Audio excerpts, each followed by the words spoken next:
Paul knew full well that Jews demand signs and Greeks seek wisdom. But, he says, we preach. We preach Christ crucified, a stumbling block to the Jews and folly to the Greeks. So think about what he's saying there.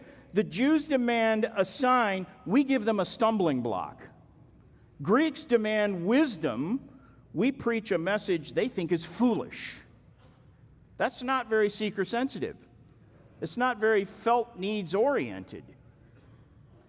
And yet, it's also not at all like any of the advice you hear from the best-known evangelical experts on culture and contextualization.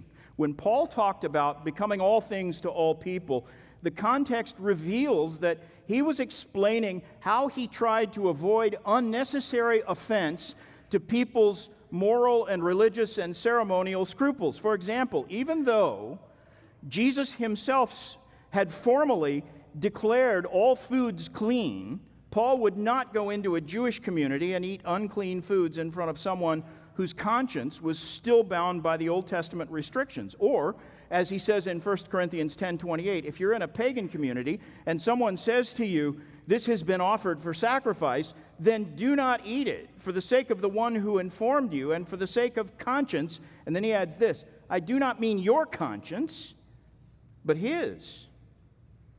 In other words, what he is saying there in 1 Corinthians 9 is that he was careful not to give the appearance of impropriety, because how can you commend yourself to everyone's conscience if you've been openly doing things that their consciences would tell them are wrong? And therefore, to those who are under the law, I became as one under the law, he says. Paul, that's Paul, who hated legalism more vehemently than any of today's uber-liberated, missional-minded evangelical wine critics. This is Paul, the same Paul who admonishes us to stand fast in the liberty wherewith Christ has made us free. That same Paul was willing to forego his liberty when he was trying to reach a legalist with the gospel.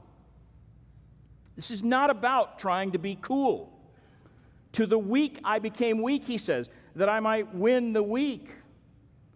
That's the polar opposite of adopting all the badges of hipster enlightenment and political correctness in order to impress people with how cool and culturally savvy we are. And notice an important qualification in all of this.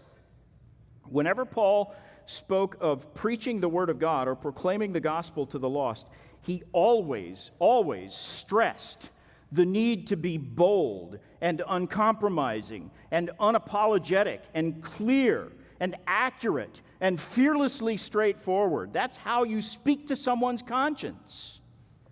That's how Paul himself preached. It's how he urged Timothy and Titus to preach. And that's what needs to distinguish our preaching if we want to be faithful ambassadors of Christ. You know, an ambassador is not entitled to adjust or adapt any of the messages he's given. It's simply his duty, and it's his bounden duty, to deliver the message he is given to deliver in the form it was given to him. It's a serious job, being an ambassador, and if you think the message needs to be couched in horseplay and shenanigans, you're not doing it right. In other words, the dominant philosophies of postmodern church growth and ministry philosophy could hardly be more at odds with the style of ministry that was taught by and modeled by and insisted upon by the Apostle Paul. The gimmicks and the shenanigans that have become really the chief hallmarks of the evangelical style in our generation, those are the very things Paul said he renounced and condemned. And I want to show you that from this text. Here is our full text, 2 Corinthians 4, verses 1 through 5.